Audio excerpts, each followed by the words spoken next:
Hey, Barrett Edelstein here, your celeb expert and your Celeb Savant. Celeb Savant is a weekly entertainment show. We have long-form career retrospective type interviews with celebrities, singers, actors, and industry experts. American singer, songwriter, and producer Moonwalker creates all his music from his bedroom. Moonwalker created his persona in the height of the COVID pandemic. He was looking for a way to pass time and make some extra money selling songs to music libraries. Moonwalker says he sold some songs and it was going fine, but then he wrote songs and he was like, I really don't want to give these ones away. Those songs became part of his critically acclaimed debut record, Truth to Power. Thanks to sudden viral success on TikTok and praise from the likes of The Darkness, Justin Hawkins, the 7-track album quickly established Moonwalker as one of rock's most promising acts. With 25 million streams across all platforms, Moonwalker is set to take the music industry by storm. Up next on Celeb Savant, we've got Moonwalker. Where do we find you in the world and how are you doing? I'm in Brooklyn right now and I'm doing good. Just getting my day started. Where does the name Moonwalker come from? How did you choose that? My girlfriend at the time actually came up with it, and it just felt right. There was a couple names that I was torn between, and that one was just I don't know. As soon as I kind of pictured it, I was not willing to part with it. Yeah, it's actually right. The minute you hear the words, you picture this out of space, out of this interesting dynamic and picture that comes to mind. So I totally agree with you. You grabbed into a good one there. Thank you. What age did you decide, cool, I want to be in the entertainment or music world? And how did that journey progress to where we are today? For Christmas, when I was 9, about to turn 10, so around this time of the year where it was almost my birthday, I went to Vegas with my family and we went and saw the Beatles' Love Cirque du Soleil show. Okay. And that was the first time I'd always thought guitar was cool, but I'd asked my parents, can I get a guitar? And they were like, no, you're going to quit immediately. So we're not going to do that. But then I saw the Beatles Love show. And that was kind of when I was like, I actually have to play guitar. I need to get a guitar. And so I bothered my parents until they finally agreed to get me one for my birthday. That's a month later. So I got the guitar and I got lessons. And I just remember taking my first guitar lesson and learning Come Together or something like that, learning a riff for a song that I was aware of. And it was pretty much just I was this is all I want to do.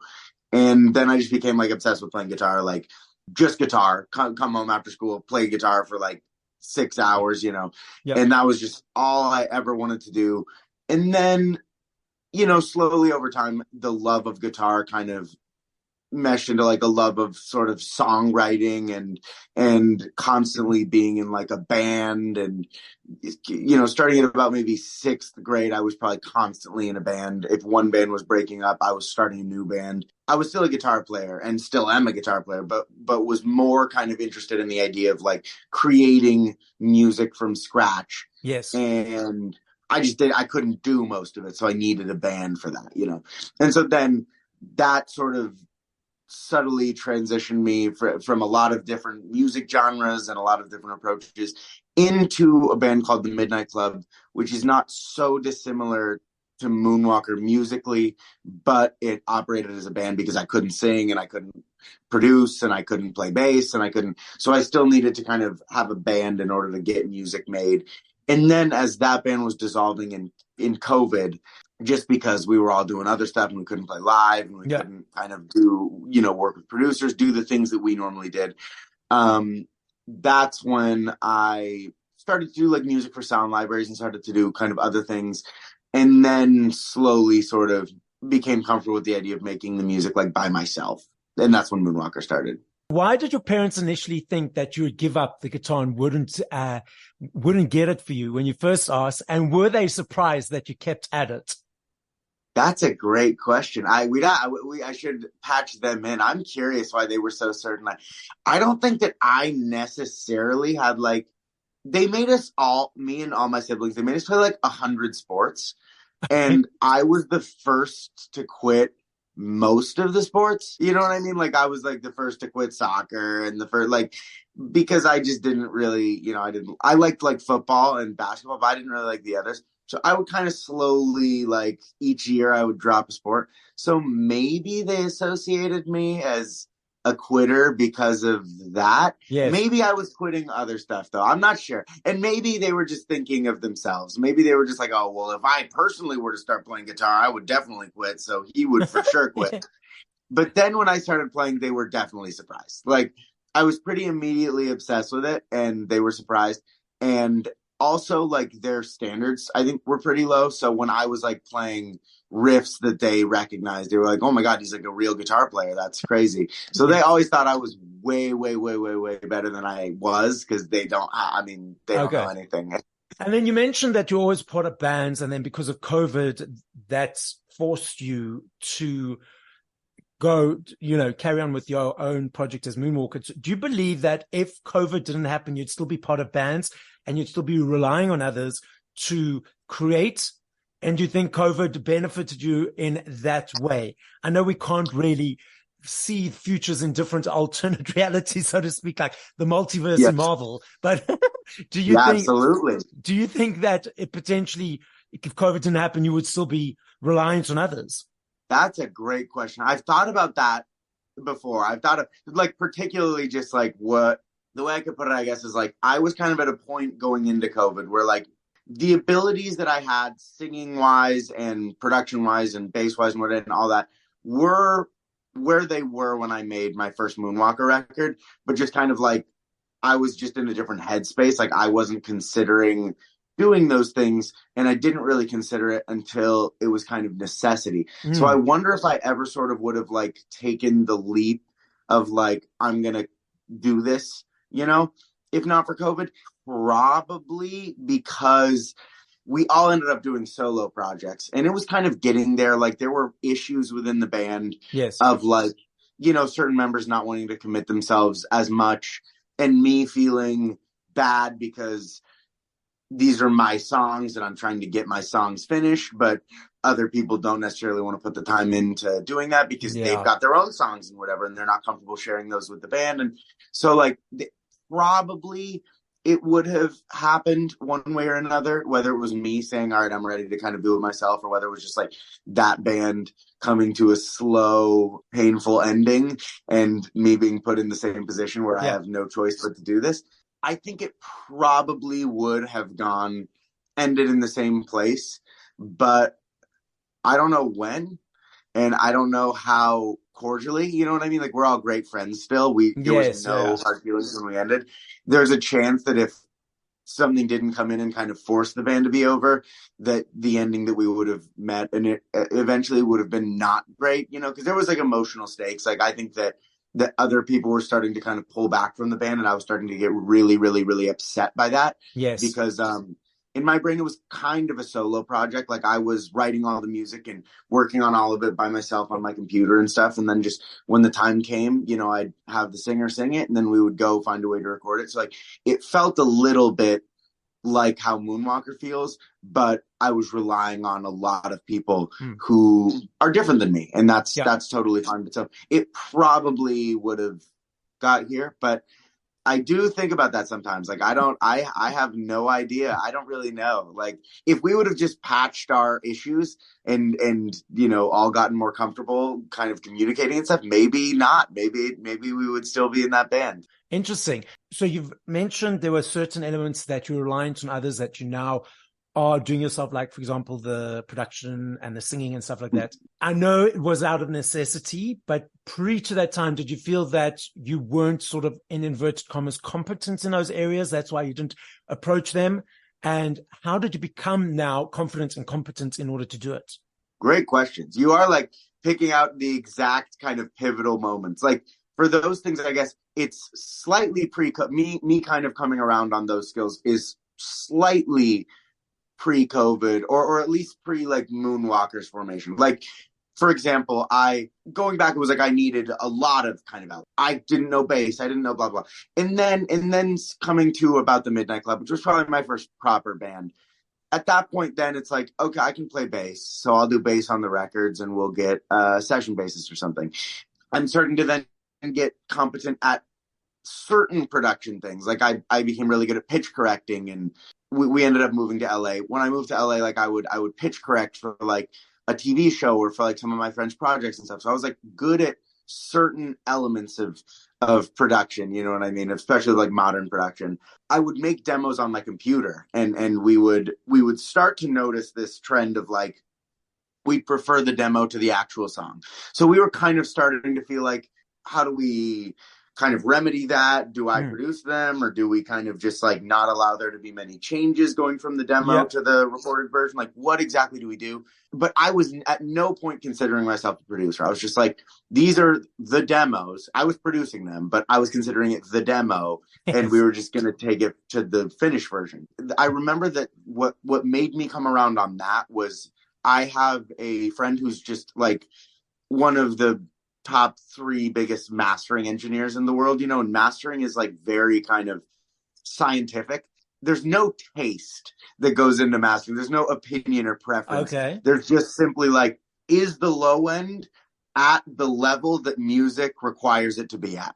Is the high end at the proper level for Spotify or vinyl? For like, it's very like objective. You know what I mean? There's no like, in my opinion, we can bring the drums up. There's like, Spotify will not allow the song to have drums with these frequencies. I need to fix it. You know what I mean? I understand. Yeah. It's very kind of scientific. Yes. And so I sent him one of my like demos. He called me and was like, who produced this? Like, it's way better quality than all your other stuff.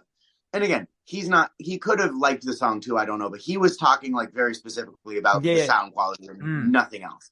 And so that was kind of a big wake up call for me, where I was like, well, if we all, on just an opinion level, we do not know the technicalities of it, but just like in our opinion, if this is better, and then if in kind of your like expertise, it's objectively, sorry, I keep doing that. It's objectively better from like a sound quality perspective, then clearly this is kind of what we should do. And so we came to that realization and made only a couple of Midnight Club songs like that, where I was the producer. And that was the most important realization, probably, was the fact that I could produce.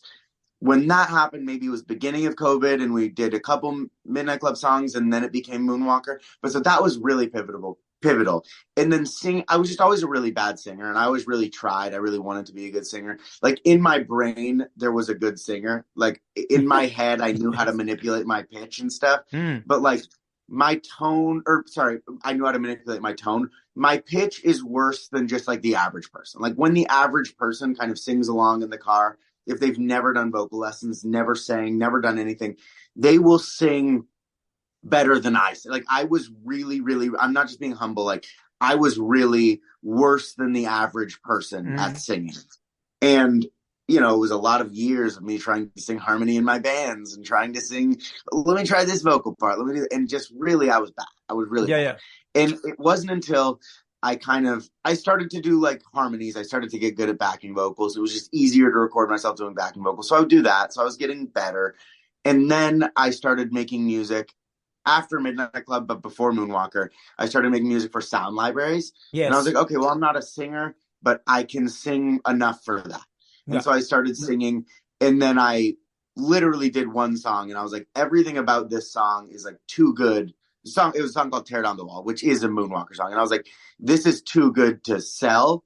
And also, I like my vocals too much to make it like a Midnight Club song. You know what I mean? So I was like, I have to be the singer because my vocals sound good, but I have to keep it because I don't want to sell it. And so that was kind of when I came around on myself as like a singer. But the production one was more important. I think that when I accepted that I could create finished songs on my laptop, that was a pretty big moment for me as a musician. Amazing. Straight into the next question. Great segue.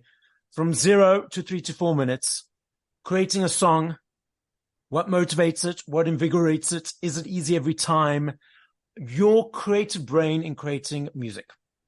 Another great question. I guess it really, really depends on the song. Like, sometimes it is really easy. Like, you kind of pick up a guitar, you have an interesting writing kind of feels just like, I don't know, like venturing into like uncharted territory, kind of like if you're like in like a place you've never been and you're kind of wandering this way and you like make a turn, you're like, oh, cool.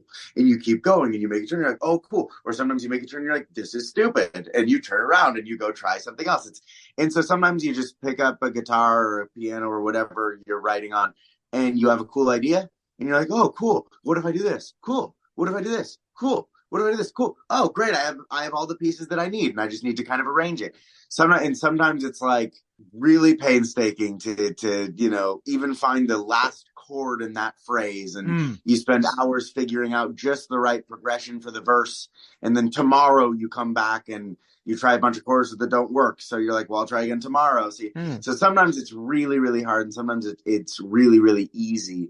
One method I used to do a lot that I'm doing again now is writing a lot on just the guitar or piano. Because for a lot of Moonwalker's music, I've made it like on the computer. So I'll do like a drum loop, and then I'll do the bass line, and then I'll do a pad, and then I'll do some, a couple loops, and then I'll sing, and then I've got a verse, and then I'll move on. And that's cool, but sometimes my fear with that is that maybe I'm finishing the song not because it's a great song, but because like, these are fun sounds. These are cool things. You know what I mean? And like maybe what I'm excited about isn't the song. Yes. Maybe it's like something that doesn't matter as much, you know, like the production or something like that. And so I like doing it just kind of like bare bones, just vocals and guitar, because the only reason that I'll be able to keep my excitement in that is if it's like actually, if I've got something there. And so I really like that, but that's not always how I do it. So that's not exactly a fair answer. I guess so. I generally will either write on the guitar or piano so that I can just kind of hear the song, the bare bones of the song coming together, or I'll be building it on the computer as I go along. And I would say that in general, the biggest difficulty that I will run into, not that it's a huge difficulty, but the biggest issue that I'll run into is that once I have like a verse and a chorus, it's easy for me to write up till the bridge. And I love bridges. A lot of people don't like bridges. I love bridges. For me, if there's like a guitar solo where there should be a bridge, which is something I do all the time, that feels a little bit like a cop-out to me. Okay. In Moonwalker, if I do a guitar solo, it feels almost like I was like, fuck it, just finish the song. I love bridges, so I love writing a new part for a bridge. So for me, that's kind of where I'll have to maybe cut it off for the day. Like I'll do the intro up to the end of the second chorus if it's a traditionally structured song. And then even if it's early and I'm not tired yet and I could still work, that's when I'm kind of like, you know what? I'm too deep right now. Like I'm too into the song. The bridge is too important. I need to call it for the day, get some sleep, come back tomorrow with fresh ears and attack the bridge properly. So I could look at most Moonwalker songs and be like, on the first day of demoing, I got up to the end of the second chorus. And on the second day, I came back and did the bridge. And that's where it became a good song. Okay. You know, that's kind of how most of it feels to me. Yeah, I mean, a lot of the songs I'm working on now pretty much just like messed around on the guitar until I got like something that felt good. And then kind of just kept messing around until lyrics started falling out. And then maybe a chorus fell out. But I think feel a little more confident about the songs. For the people who are unsure, what is a bridge? It's also in England, it's called like the middle eight too. Okay. So it's to make it more confusing, it has a lot of different names, you know. Some people call it like an interlude, although an interlude is technically something else. The bridge is basically the part of the song that typically comes after the second chorus. Typically it's going to come in towards the end before the final chorus, although I oftentimes like having a bridge end the song, but usually it will come before the final chorus. And usually it's just where something switches. It's where a new melody gets introduced, a new progression gets introduced, a new part gets introduced. It's usually just like you've got, in most contemporary songs, you've got your verse and your chorus, and then maybe there's other kind of, you know, instrumental sections. Maybe there's an intro that kind of comes back to bridge the parts together or something. But there's usually, in a lot of songs, a part that is not like the verse, nor is it like the chorus, that kind of offers like a little bit of a left turn for the song, kind of. And that can depend. Some people take that left turn part very seriously, and they really introduce a part that is insanely different than the rest of the song. And sometimes it's just kind of like a more, a slightly melodically verified version of like the chorus. Like it's like a chorus, but the Yeah, singer goes a little higher and changes the yeah, melody. So it depends. Sometimes it's just a guitar solo over the chorus progression. But it's usually just this kind of part of the song yeah, that differs from anything else you've heard in the song. And that gets complicated because some songs, the verses are different. Like in my yeah. songs, a lot of the time, oh my God, the verses are not the same. A lot of the Mm, times the choruses are not the same. So like it's not quite as simple as I'm putting it, but yeah. usually it's just the first part of the song that takes a complete left turn and only happens once, probably. But that's not the technical. I don't know. I You wonder know, what the technical definition is. no, that's I'm smiling as you're saying it because I'm in my sort of part of my brain that's not.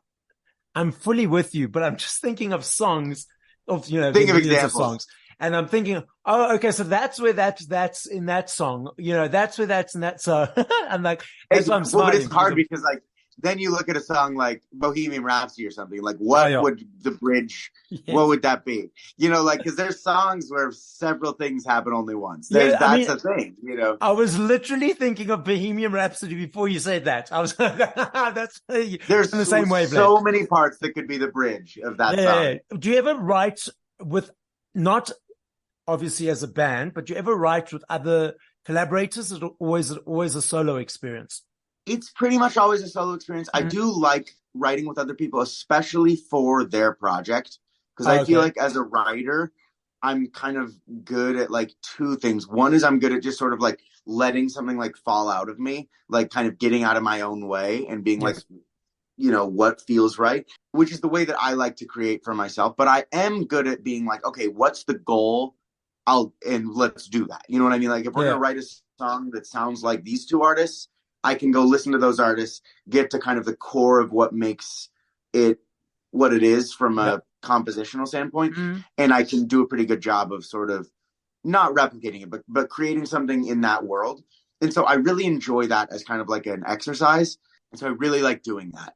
I don't think I would ever do that for Moonwalker because it's just like kind of not the point of this project for me. You know what I mean? Like I feel like the point of this project is to just kind of do whatever feels right. Whereas like if I'm ever in a position of like, oh, today I'm gonna write like my version of this Queen song, or today I'm Mm. gonna write like I want something that's like got like an ELO vibe or something. If I'm ever gonna do that, then I don't know, then it doesn't feel like what Moonwalker is, which Okay. feels just kind of like a very like a diary version of a music project for me, kind of. Absolutely. But I do love writing like that, and so I really like being a collaborator with other people. But in general, the process of making Moonwalker's music is just incredibly isolated. It's really only me, and so for this next record, I do want to make it like with my band who tours with me. The songs are going to be written, but then like we'll work them out in a live setting. We'll figure Yeah. out how to record them the best. My band is incredible. They'll play on the record. Jack, my bassist, is a great producer, so I'll probably pass off a lot of the kind of producer duties to him. So I definitely envision involving them as collaborators, and I'm not opposed to like writing with them. Although it would probably be more in kind of the production of the song. We'll collaborate in the arrangement and the parts and the stuff like that. I do like collaborating. I don't want to say I wouldn't in Moonwalker. There's some collaborators who are just like really good, and Mm. so you can put your skills together and end Yeah. up somewhere cool. And there's some who you work really well with. You can write a song with them and it can feel like you didn't compromise at all. Like it can feel like you just Yeah. wrote that song by yourself, but you Yeah. had somebody else there guiding it. I don't currently have a collaborator like that, but that's probably the type of collaborator I would have to find in order to write a Moonwalker song with. So you mentioned the next album. So short term and long term goals. Yeah, I guess so. Next immediate steps that are happening for sure. I'm going on tour again in March. So as far as fitting music into releasing that, I am really adamant about having new music by the time I go on tour. Not necessarily out, like I'm sure it will be, but I don't really care. For myself, like to be excited to play live, I just need to have some new music that I'm excited about. Yeah. Like now we haven't really introduced very many new songs recently, and so we've gotten great at the set, but now it's kind of like, I like to look at the set list and be like, oh, I can't wait to play those two songs. I Yeah, can't yeah. wait for to get there, and I don't really have that right now. Like, I'm just kind of like, oh, okay, okay, we're doing this one. All right, cool. Okay, we'll do this one. Cool. There's no like, oh, I really can't wait for them to hear this. And so for me, like on a personal level, I just need there to be new music to play next time I'm on tour. And I'd also like to release it, and I'm sure that I will. There is usually, to be honest with you, when I release an album, I am about halfway done with the next one. That's not the case this time. I'm not. I've always like make albums, and now I'm like not going to make an album. I'm going to work on songs. I'll be kind of, promoting the songs, posting them on TikTok and stuff like that. And if there's one that people want, I'll rush it, finish it, and release it soon. I'm kind of going to take myself a little bit out. Like, I'll make an album on the back end. But like, there was a time when, for the other records, when the album was done being written and recorded on my end, I'd get drums, then I'd get it mixed, then I'd get it mastered. So like, I would get every song all at once. There was no kind of option to like, oh, I'll do this song and see how people think, and then maybe I'll write another song like it. And then like the album is done, and then I just need to figure out how to release it. Now I'll be writing, I'll be involving people more in the process of me writing. If there's a song that really does well on the internet, then I'll just rush it out. No real thought for, oh, but when's the album coming out? Here, that seems to be a slightly more sustainable way, both like financially and everything like that, for sure. And in terms of like kind of making a splash with releases, but also maybe just like emotionally, so that I'm not kind of like burning myself out. I don't care about the business. Like, I'll do what feels right artistically, but from a business perspective, people don't really give a shit about albums. So like, from a business perspective, singles are what's going to drive your career.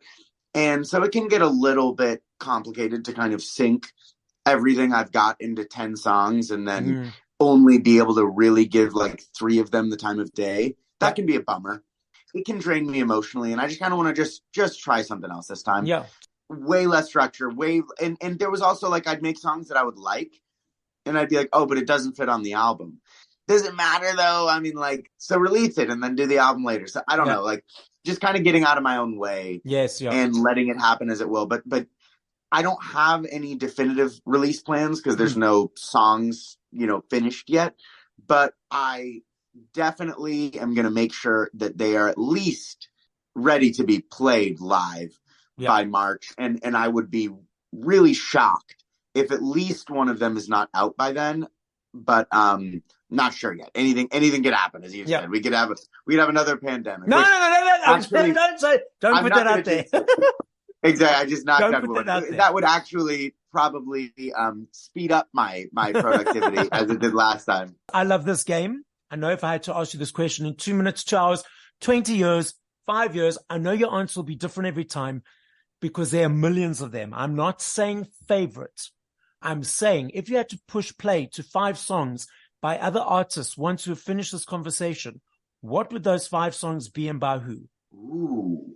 Okay, there is one song. I don't have a favorite movie or a favorite show or a favorite album or a favorite artist or a favorite, but I do actually have a favorite song, which is weird. That's usually the one that people cannot choose. My favorite song ever is Dandy in the Underworld by T-Rex. I just love that song. And so that's one of them. That's one of the 5 for sure. But then honestly, the other 4, I could probably also choose ones that would be kind of universal to me. Lady Grinning Soul by David Bowie. Always have loved it. Always will love it. We'll do those 2. We'll do A Day in the Life. That's just unbelievable. And then I'll do, I don't know why this is in my mind right now, but I'll do Diamond Hoo Ha by Supergrass. I don't know why I'm thinking of that, but I do love that song. And then, one more. This is where it gets really hard.